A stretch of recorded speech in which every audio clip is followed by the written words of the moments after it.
तो आज हम शुरुआत करेंगे भारतीय संविधान की, हम शुरुआत करने वाले हैं। तो इसमें हमें पढ़ना क्या क्या है, पूरा एक लिस्ट देखते हैं। अभी हमारा जो इनको में कई पार्ट्स में डिवाइड करेंगे। तो फर्स्ट ऑफ ऑल हम जानेंगे व्हाट इज कॉन्स्टिट्यूशन, जो कि अभी हमारा एक दो दिन टॉपिक रहेगा। और फिर उसी के साथ में दूसरा टॉपिक रहेगा मेकिंग ऑफ कॉन्स्टिट्यूशन, यानी कि संविधान का निर्माण। तो संविधान का निर्माण कैसे हुआ और संविधान है क्या, ये सारी चीजें हमें जाननी है।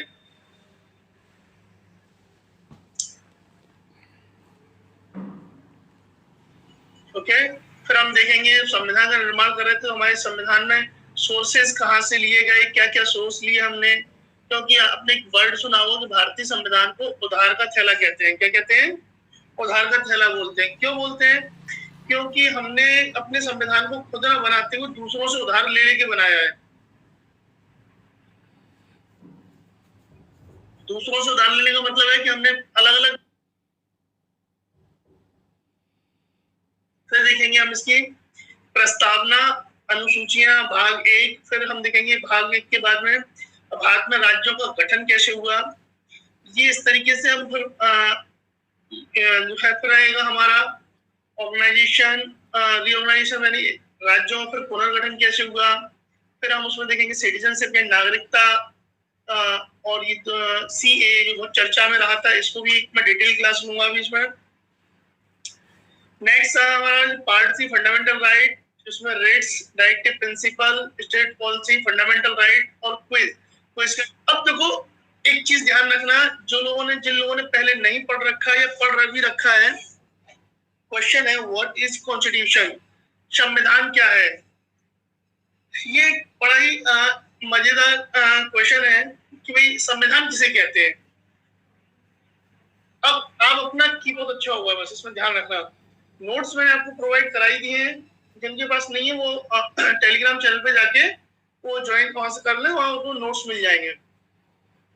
तो अब हमारा यहाँ से शुरुआत हम पढ़ने वाले हैं भारतीय कॉन्स्टिट्यूशन या इंडियन कॉन्स्टिट्यूशन। तो पढ़ने से पहले बात आती है कि संविधान क्या है, व्हाट इज कॉन्स्टिट्यूशन।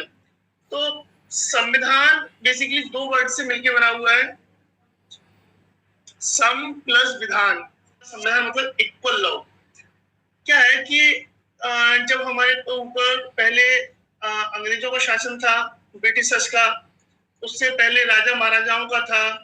तो ये लोग क्या करते थे, सबके लिए अलग अलग नियम बनाते थे। कैसे नियम बनाते थे? अगर राजा के बेटे ने कोई गलती कर दी है तो वो गलती मान्य नहीं होती थी, बोले ये कोई गलती नहीं है। अंग्रेजों के लिए अलग कानून था, हमारे लिए अलग कानून था। इस बात से हम परेशान हो गए, हमने इसका नाम संविधान इसलिए रखा गया, ये इक्वल लॉ यानी कि सभी के लिए समान होगा। अच्छा, आज के टाइम में जैसे मान लो किसी को प्रधानमंत्री बनना है, तो क्या किसी पे हम धर्म, जाति, लिंग, वंश, मूल, भाषा, जन्म स्थान के आधार पे हम उसे रोक सकते हैं कि प्रधानमंत्री बनने से? कि नहीं भाई काला दिखता है इसलिए नहीं बनेगा, ये बहुत ज्यादा गोरा है इसलिए नहीं बनेगा, पुलिस ने खैलनी भी कम लगाई है, या ये चाय बेचता था, या फिर ये मंदबुद्धि बालक है इसलिए नहीं बन सकता। भाई चुनाव जीतेगा, पार्टी सपोर्ट करेगी, बिल्कुल बनेगा। तो इससे हमें कोई फर्क नहीं पड़ सकता। तो यहाँ सभी के लिए नियम कैसा है, इक्वल है। भाई चालान जब पुलिस काटती है किसी का, अब ये पर्सनल मत ले जाना इसको, तो क्या वो ये देखती है कि भाई आप कौन हो, कौन सी गाड़ी यूज कर रहे हो, ये क्या भाई आपने कितने की खरीदी है, कब खरीदी, बोले नई गाड़ी है पुरानी गाड़ी है, नहीं देखती ना वो। तो नियम क्या है कि अगर आप गलती कर रहे हो तो चालान कटेगा, बस ये एक नियम है, सिंपल सा। ठीक है, तो संविधान का मतलब समझ गए, इक्वल लॉ, जो सभी के लिए कैसा हो, समान हो, उसको हम क्या बोलेंगे, संविधान बोलेंगे। अब इसको जो अभी हमने बात कर रहे थे, अब इसका एक शाब्दिक अर्थ जो हम देख लिया, अब हम इसका एक परिभाषिक रूप में देखें। Constitution is nothing but a legal document and the Indian constitution is a supreme law of India. ये सिर्फ एक कानूनी दस्तावेज है, वैध दस्तावेज है। वैध किसे कहते हैं, लीगल किसे कहते हैं, जिसे सभी लोग एक्सेप्ट करें तो वो वैध है। अगर उसे कोई एक्सेप्ट नहीं कर रहा है तो उसे हम वैध नहीं मानेंगे, यानी कि उसे लीगल नहीं माना जाता है। उस दस्तावेज से होता है जिसके अंतर्गत उपबंध निहित होते हैं, संविधान के अंतर्गत वे नियम होते हैं जिनके द्वारा सरकार के समस्त अंग सुचारू रूप से कार्य करते हैं। तो यहाँ समस्त सभी तरह के नियम होते हैं, कुछ प्रमुख होते हैं, कुछ गौड़ होते हैं, यानी कुछ जिनकी प्रायोरिटी होती है, कुछ की कम होती है। अब देखते हैं हमारा जो दूसरा पॉइंट था संविधान का निर्माण, कि भाई संविधान का निर्माण कैसे हुआ। देखो संविधान बनाना बहुत मुश्किल काम होता है।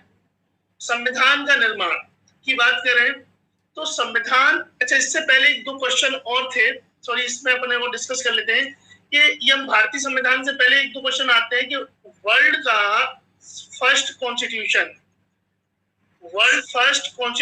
कौन सा है, विश्व का पहला संविधान किसका है, यूके। विश्व का पहला जो संविधान है वो है यूके, यूनाइटेड किंगडम का, और वो नॉन रिटेन है, अलिखित है। ये इसकी शुरुआत होती है मैग्ना कार्टा से, मैग्ना कार्टा से होती है। बिल्कुल सही। 1215 ईस्वी में वहां के एक राजा थे, राजा का नाम था जॉन। राजा का नाम क्या था, जॉन। जॉन ने एक घोषणा पत्र दिया था जिसे कहा गया था विल ऑफ राइट या मैग्ना कार्टा, और ये पहला लीगल दस्तावेज माना जाता है, और यहीं से हम संविधानों का शुरुआत मानते हैं। तो किंग जॉन ने इसे इशू किया था अपने सामंतों को। फिर इसके बाद में यूके से यूएसए को जब स्वतंत्रता मिली तो उन्होंने भी अपना एक संविधान बनाया, और लेकिन वो लिखित बनाया। आपको मालूम है हम नॉर्मली ये बोलते हैं कि विश्व का सबसे छोटा संविधान है कौन सा, यूएसए का, जबकि हकीकत में वहां पर 1+50 संविधान है, इसलिए वो छोटा दिखता है हमें। यूएसए का और बाकी के हर अपने राज्य का अपना अलग संविधान चलता है वहां पे। तो ये दो चीजें हुई, दो क्वेश्चन पे ध्यान रखना। विश्व का सबसे पहला संविधान यूके का है, लेकिन अगर लिखित पूछा जाए तो अमेरिका का है। एक बात ध्यान रखना, सबसे पहला संविधान जो आइडिया दिया था एग्जैक्टली मतलब क्लियरली 1934 में एम एन रॉय के बारे में मैंने आपको बात बताई थी। ये इंटरनेशनल कम्युनिस्ट पार्टी के रूस की थी उस समय, मार्क्सवादी जो थी उसके सदस्य बनने वाले पहले व्यक्ति हैं। अब है संविधान का निर्माण। अब संविधान बनने का जो प्रक्रिया थी, अब इसमें आपको मैं छोटी सी कहानी सुनाता हूँ, फिर इसमें यहाँ लेके आऊंगा। देखो भारतीय संविधान की जो हम फेजेस की बात करें या चरण की बात करें, तो हम इसको 3 चरणों में, 3 फेजेस में डिवाइड कर देंगे। पहला फेज होगा कंपनी रूल, ये शॉर्ट फॉर्म लिख रहा हूँ क्योंकि मुझे। दूसरा है ब्रिटिश क्राउन रूल, और तीसरा है आफ्टर इंडिपेंडेंस। ये समझ लेना, ये वाला जो फेज रहता है 1773 से लेके 1858 तक रहता है, और ये शुरू होता है, इसको अपन 58 ना पढ़ते हुए 53 पढ़ेंगे। अब क्यों पढ़ेंगे मैं बता दूंगा। इसको हम 53 पढ़ेंगे, और इसको हम पढ़ेंगे 1858 से लेके 1933 तक, ये ठीक है। और इसको हम पढ़ेंगे 1940 से लेके आज तक। आपको हमारा जो कॉन्स्टिट्यूशनल डेवलपमेंट हम बात कर रहे हैं कि इंडियन कॉन्स्टिट्यूशन डेवलपमेंट जो है ये आज भी डेवलप हो रहा है और आज भी पूर्ण विकसित नहीं है।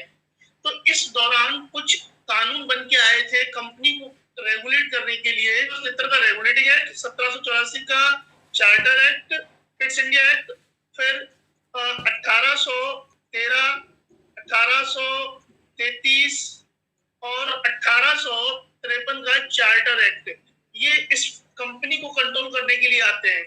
1857 में हो जाता है हमारे यहाँ पर विद्रोह, संग्राम। उस संग्राम से बचने के लिए जो क्राउन है वो क्या करता है कि कंपनी को खत्म कर देता है और सारा अपने अंदर ले लेता है। फिर 1858, 1909, 1919, 1935 4 एक्ट इस वाले एरिया में आते हैं। फिर 1940 से एक नया फेज शुरू होता है जो आज तक चल रहा है इंडियन कॉन्स्टिट्यूशन को बनाने का। तो वो फेज क्या है वो देखते हैं। देखो, सबसे पहले आता है अगस्त प्रस्ताव 1940 में। तो ये अगस्त प्रस्ताव जो लेके आते हैं, इसमें कहा गया कि भारत को एक डोमिनियन स्टेटस दिया जाएगा, यानी कि अधूरा आजादी। अगर ब्रिटिश संविधान सभा के गठन की मांग को स्वीकार किया जाता है और उन्हें अगस्त प्रस्ताव लेके आते हैं। ध्यान रखना, ये क्वेश्चन सिंपल सा बनता है, अगस्त प्रस्ताव कब आया था? और लेने थे उस समय भारत के कौन थे? वायसरॉय थे, ठीक है। अब इसी में आगे क्या होता है, फिर इसको फेल हो गया, ज्यादा चला नहीं। फिर आता है आपका क्रिप्स मिशन। अब ये क्रिप्स मिशन 1942 में आता है और इसका नाम क्रिप्स इसलिए रखा गया क्योंकि इस जो है सर स्टैफोर्ड क्रिप्स इस मिशन के क्या थे? हेड थे। अब इन्होंने, लेकिन ये जो प्रस्ताव के साथ भारत आया, इस प्रस्ताव को उस समय की दो बड़ी पार्टियां थी। दो बड़ी पार्टियां कौन सी थी? इंडियन नेशनल कांग्रेस और मुस्लिम लीग। अब यहाँ पर ये दोनों ही पार्टियों ने, जैसे भाई हमारी कांग्रेस और मुस्लिम लीग, इन दोनों ने इसको क्या कर दिया? रिजेक्ट कर दिया। रिजेक्ट करने का मतलब क्या था कि इसे रिजेक्ट क्यों किया गया? क्योंकि कांग्रेस चाहती थी कि अब हमें चाहिए पूर्ण स्वतंत्रता। क्या चाहिए? पूर्ण स्वतंत्रता। और मुस्लिम लीग चाहती थी पाकिस्तान। इस वाले प्रपोजल में ना तो पूर्ण स्वतंत्रता की बात की गई थी और ना ही पाकिस्तान की बात की गई, इसलिए दोनों ने मना कर दिया, बोले हम नहीं मान रहे इसको। अब तो दोनों बड़ी पार्टियां ही मना कर रही हैं या किसी प्रपोजल को, तो मना होना ही था। बोले क्या इसको कैसे मना कर दिया, बोले कि ये नहीं होगा पास। अब इसके बाद में 24 मार्च को ये इंडिया पहुंचता है। अब प्रपोजल दिया इंडियंस को, भारतीय राष्ट्रीय कांग्रेस को, कि भाई एक मैं प्रपोजल लेके आया हूं, उसमें आप संविधान, बोले हम आपको आजाद तो कर देंगे, अपना देश कैसे चलाओगे? अपना देश चलाने के लिए आप क्या करो कि भाई एक संविधान तो बना लो अपना एक। तो बोले ठीक है संविधान बनाएंगे। तो 1946 में इसी कैबिनेट मिशन के प्रस्ताव के आधार पर 1946 में संविधान सभा का क्या होता है? गठन होता है। अब उसने क्या क्या बोला था? इसने कुछ बातें बोली। क्या बातें बोली है? कैबिनेट मिशन की जो सिफारिशें थी, फर्स्ट क्या थी कि भाई ब्रिटिश भारत और देसी प्रांतों को मिलाकर एक भारत को एक संघ होना चाहिए। फर्स्ट ऑफ ऑल उन्होंने किस चीज की बात की थी? एक फेडरेशन की बात की गई और उसमें दोनों एरिया, ये ब्रिटिश भारत और देसी प्रांत, इसको ये दो एरिया थे। ये एरिया, इसको हम ए बोल रहे हैं और इसको बी बोल रहे हैं। अब क्या था, अंग्रेजों ने यहाँ पर हमला किया, यहाँ के राजा नहीं झुका और वहां के राजा को उन्होंने मार दिया, फांसी चढ़ा दिया और इस पर टोटल अपना कब्जा कर लिया। यहाँ का प्रशासन वो खुद चला रहे हैं। तो ये हो गया ब्रिटिश इंडिया, यानी कि वो इंडिया जो ब्रिटिश के कंट्रोल में है। जैसे ये इधर बढ़े तो यहाँ के राजा ने सरेंडर कर दिया। बोले कि आप युद्ध मत लड़ो, आप चाहते क्या हो ये बताओ। बोले कि हम ये चाहते हैं कि आप हमारे गुलाम बन के रहो। बन के रहेंगे। बोले क्या? बोले आप हमारी सेना रखो, एक अपना अधिकारी हमारे यहाँ रखो। तो उन्होंने कहा कि सारे के सारे होंगे, उनको मिला के केवल एक इंडिया बनाएंगे हम। क्या बनाएंगे? एक इंडिया। दूसरा, भारत पर ब्रिटिश सरकार की सत्ता समाप्त की जानी चाहिए, यानी कि भारत में अब ब्रिटिश रूल को क्या कर दिया जाएगा? अबॉलिश कर दिया जाएगा, खत्म कर दिया जाएगा। दूसरा, संविधान सभा का गठन तत्काल किया जाना चाहिए। इमीडिएटली एक कॉन्स्टिट्यूएंसी असेंबली, बिल्कुल संविधान सभा बनाओ ताकि वो जल्दी से जल्दी काम करे। और जब ब्रिटिश शासन को खत्म कर रहे हैं तो सरकार खत्म कर रहे हैं, तो दूसरी सरकार होगी एक अंतरिम सरकार। अंतरिम सरकार क्या होती है? अंतरिम सरकार का मतलब होता है कि जब तक वास्तविक व्यक्ति नहीं आ जाता तो काम चलाने के लिए इंचार्ज, हम जिसे हम कहते हैं नॉर्मली, कि बोले भैया वो अभी आया नहीं है इसलिए हम उसको देख रहे हैं। जैसे आप ट्रेन में, बस में अपनी सीट किसी को दे जाते हैं ना थोड़ी देर के लिए, भैया देखना मैं अभी आ रहा हूँ, अपना सामान ले आओ। तो भाई वो सीट का मालिक नहीं है, वो सिर्फ क्या कर रहा है, जब तक आप नहीं आ जाओगे तब तक उसको क्या करेगा? वो संभाल के रखे हुए है, कोशिश करेगा। और दूसरी बात की संविधान सभा में सदस्यों की संख्या उन्होंने मैक्सिमम कितनी तय की गई थी? 389। अब बात आती है संविधान सभा। संविधान सभा के अब इसको करना था कि हमें बनाना है, तो संविधान सभा में अभी हमने बात की थी कि कुल कितने मेंबर रखे गए? 389 मेंबर्स उसमें रखे गए थे। कितने मेंबर रखे गए थे? 389। इनका कुछ डिवीजन है। वो डिवीजन कैसा है? 92 प्लस 93 प्लस 4। अब ये इनको इस तरीके से डिवाइड किया गया था, ठीक है। अब इसमें क्या था, अभी हमने जो बात कर रहे थे कि जो 292 थे वो कहां से आएंगे, ब्रिटिश प्रांतों से। जो 93 थे वो कहां से आएंगे, देसी रियासतों से लेंगे। कैसे होंगे, मनोनीत होंगे, नॉमिनेटेड होंगे। और बाकी के 4 जो थे वो कमिश्नरी एरिया से आएंगे। ये थे निर्वाचित, ये कैसे थे, निर्वाचित, इलेक्टेड, और ये थे नॉमिनेटेड। बस ये इनमें डिफरेंस है। अब इनमें ये जो आप एक मैप देख रहे हो, ये जो एरिया है, यहां से जो इलेक्शन हुए, ये वो एरिया है जहां इनको एरिया को किसने जीता था, कांग्रेस ने इनको जीता। तो ये इस एरिया से पंजाब, जो पंजाब एरिया था उससे सिंध और पश्चिम बंगाल, ये मुस्लिम लीग ने इसको जीता था। और ये जो थी ये प्रिंसली स्टेट थी। ये आपके यहाँ पे ग्वालियर था, इंदौर था, ये हैदराबाद है उस समय का, ये कश्मीर रियासत है, ये पूरा राजस्थान भरा पड़ा हुआ था किससे, प्रिंसली स्टेटों से। गुजरात की बड़ौदा था, ये आपका जो मैसूर है, ये त्रावणकोर स्टेट था। तो ये सारे के सारे यहाँ पर इस तरीके से मैप के थ्रू आपको समझ में आ रहा होगा। कुछ एरिया थे, ये वाला एरिया था, यहाँ से कोई इलेक्शन नहीं हुआ था, यहाँ से नो इलेक्शन, यहाँ इलेक्शन नहीं हो पाए थे। अब संविधान सभा के बारे में बात कर रहे हैं कि भाई बात आई कि क्या होगा। फर्स्ट ऑफ ऑल इसके चुनाव थे, ये जुलाई अगस्त में हुए। कब हुए, मार्च में कमीशन आया, जुलाई अगस्त में बहुत जल्दी में इनकी क्या कर दिए गए, चुनाव करा दिए गए 1946 में, बहुत जल्दी। मोस्ट इंपोर्टेंट क्वेश्चन बार बार पूछा जाता है कि संविधान सभा निर्वाचित थी या नहीं, तो आपको लगाना है हाँ, लेकिन वो कैसी थी, अप्रत्यक्ष रूप से निर्वाचित थी। और हकीकत में संविधान सभा आंशिक रूप से निर्वाचित थी और आंशिक रूप से मनोनीत थी। इसके लिए क्या रखा गया, 10 लाख की जनसंख्या पर एक प्रतिनिधि। और यहाँ पर टोटल चुनाव कितने सीटों पे हुआ, 296 से। तो ये अभी मैंने बताया था 292 प्लस 4, ये 4 कुल मिला के 296 सीटों पे इलेक्शन हुआ था।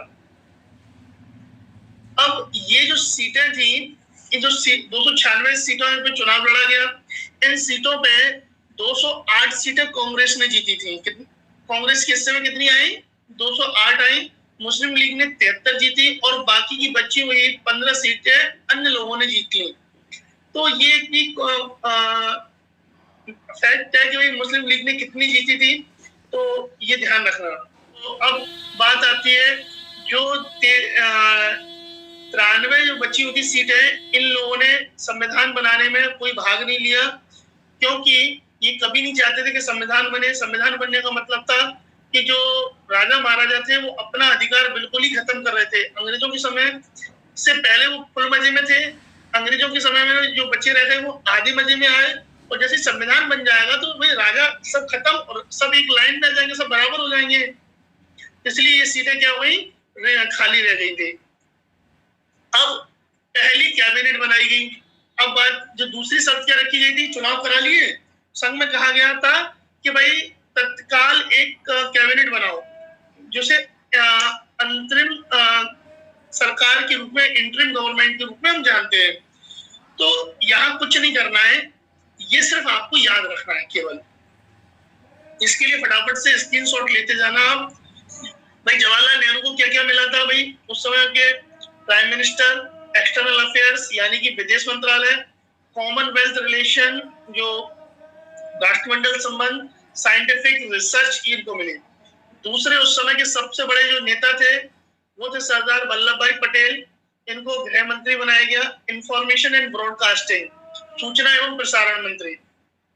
तीसरे थे राजेंद्र प्रसाद, इनको फूड एंड एग्रीकल्चर मिनिस्टर बनाया गया था। मौलाना अब्दुल कलाम आजाद भारत के पहले शिक्षा मंत्री हैं। ये कई बार पूछा जाता है। डॉक्टर जॉन मथाई भारत के पहले रेल मंत्री हैं। ये डायरेक्ट क्वेश्चन बनते हैं सीधे सीधे, कि भारत के पहले रेल मंत्री का नाम बताओ, पहले शिक्षा मंत्री का नाम बताओ, तो इस चीज का याद रखना। और ये तो बहुत पूछा जाता है, भारत के पहले वित्त मंत्री कौन है? आर के षणमुगम चेट्टी, या कहीं सेट्टी भी मिल जाएगा, कंफ्यूज मत होना, सेट्टी और चेट्टी एक ही है।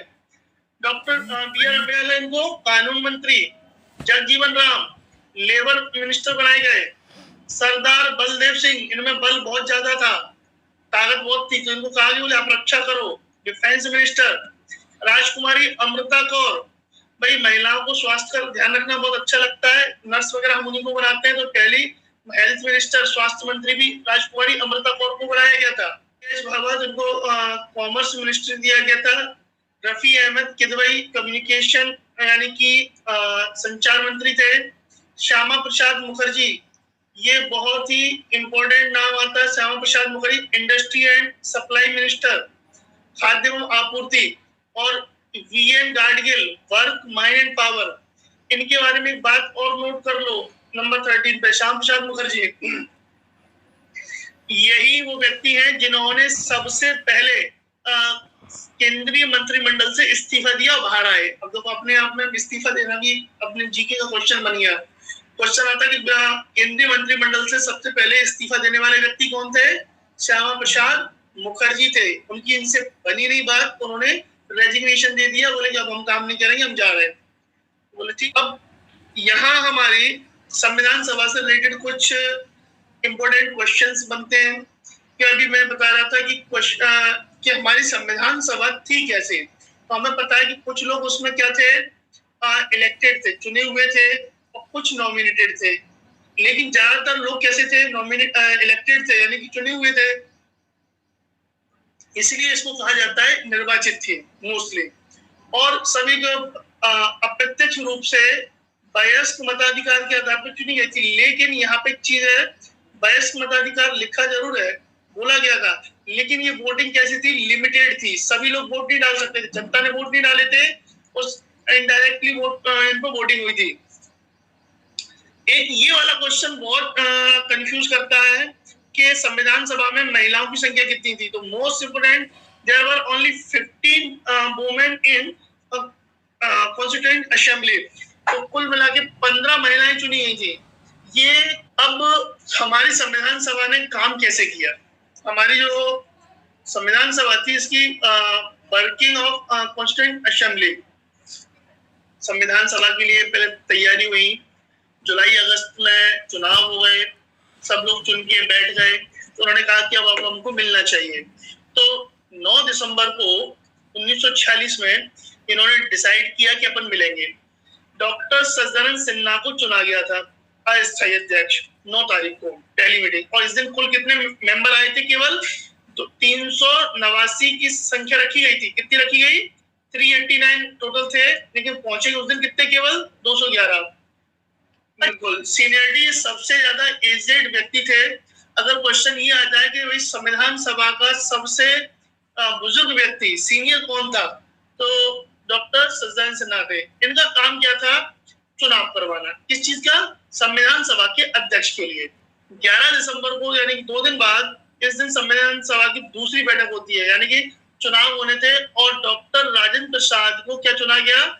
संविधान सभा का स्थायी अध्यक्ष। अभी परमानेंट इनके मेंबर चुन लिए गए थे। एच.सी. मुखर्जी को संविधान सभा का उपाध्यक्ष बनाया गया। इसी दिन एच.सी. मुखर्जी उपाध्यक्ष बने और बी.एन. राव को क्या बनाया गया? संवैधानिक सलाहकार यानी कॉन्स्टिट्यूशनल एडवाइजर नियुक्त किया गया था। इनका काम था कि कॉन्स्टिट्यूशन को कैसे बनाना है, वो काम करेंगे। आपको मालूम है हमारा जो प्रारूप समिति जिसे हम कहते हैं, उन्होंने प्रारूप समिति ने क्या काम किया था भीमराव अम्बेडकर ने? कि भाई संविधान का ड्राफ्ट तैयार किया था कि संविधान होगा कैसे। हकीकत में वो ड्राफ्ट बनाने वाले व्यक्ति का नाम था बी.एन. राव। लेकिन इनके अच्छा और कौन सा है? ये 1945 में ये बैरिस्टर थे, बहुत तमिल फैमिली से बिलोंग करने वाले व्यक्ति, बहुत ही ब्रिलियंट थे। बर्मा, जिसे आज हम म्यांमार कहते हैं, वहां के संविधान, वहां के राजा ने इनको बुलाया था, स्पेशली बुलाया था कि आप आइए संविधान बनवाइए हमारा। ये वहां गए थे।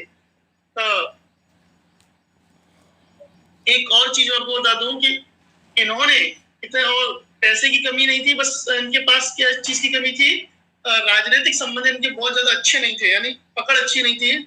संविधान बनाने में जितना भी पेन, कागज, पेंसिल, इंक लगा, वो सारा पैसा इन्होंने दिया था और फ्री दिया, कोई इसका कभी कोई चार्ज नहीं लिया, कभी भी पूरा पैसा। फिर इसके बाद में तीसरी मीटिंग होती है 13 दिसंबर को। इस दिन क्या करते हैं, जो हमारे देश के प्रथम प्रधानमंत्री बने नेहरू जी एक प्रस्ताव लेके आते हैं जिसे हम बोलते हैं ऑब्जेक्टिव रेजोल्यूशन, यानी कि हमारा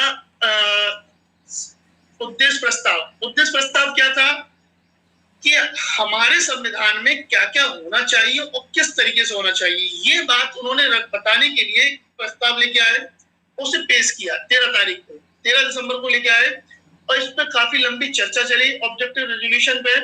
और इसे काफी टाइम बाद सबसे पहला प्रस्ताव कौन सा था, ऑब्जेक्टिव रेजोल्यूशन, यानी संविधान हुआ कैसा, एक तरह का आउटलाइन बनाई थी और संविधान सभा ने इसको 22 जनवरी 1947 को प्रस्ताव पारित हो गया। अब उद्देश्य प्रस्ताव क्या था और किस तरीके से उसको समझना था, जरा ये देखते हैं। इस प्रस्ताव में कहा गया कि संपूर्ण प्रभुत्व संपन्न गणराज्य होगा, भारत को क्या बनाने की बात की गई थी कि हम टोटल सॉवरेन होंगे, सॉवरेन कंट्री होंगे और एक क्या होंगे, रिपब्लिक होंगे। ध्यान रखना, तो एक होता है लोकतांत्रिक, लोकतांत्रिक और गणराज्य में बहुत अंतर है, ध्यान रखना। लोकतांत्रिक यानी कि डेमोक्रेटिक और गणराज्य का मतलब रिपब्लिक। रिपब्लिक का मतलब है कि देश का प्रमुख या head of the country is elected by the people, यानी कि वो जनता द्वारा चुना जाना चाहिए, चाहे वो प्रत्यक्ष हो अप्रत्यक्ष, इससे मतलब नहीं है। लोकतंत्र तो ब्रिटेन भी है लेकिन वो गणराज्य नहीं है, क्यों, वहां का देश का प्रमुख वंशानुगत है। साथ साथ में भारतीय गणराज्य प्रांतों को और देशी रियासतों को क्या मिला कि हम क्या बनाएंगे, संघ बनाएंगे। दूसरा, संपूर्ण शक्ति का मूल स्रोत किसमें निहित होगी, बोले जो होगा सब जनता के माध्यम से होगा, सब कुछ जनता करेगी, उसी के कहने पे या उसी के जो प्रतिनिधि है उन्हीं से हम सरकार को चलाएंगे। अब आज के लिए मैं इतना ही रखते हैं।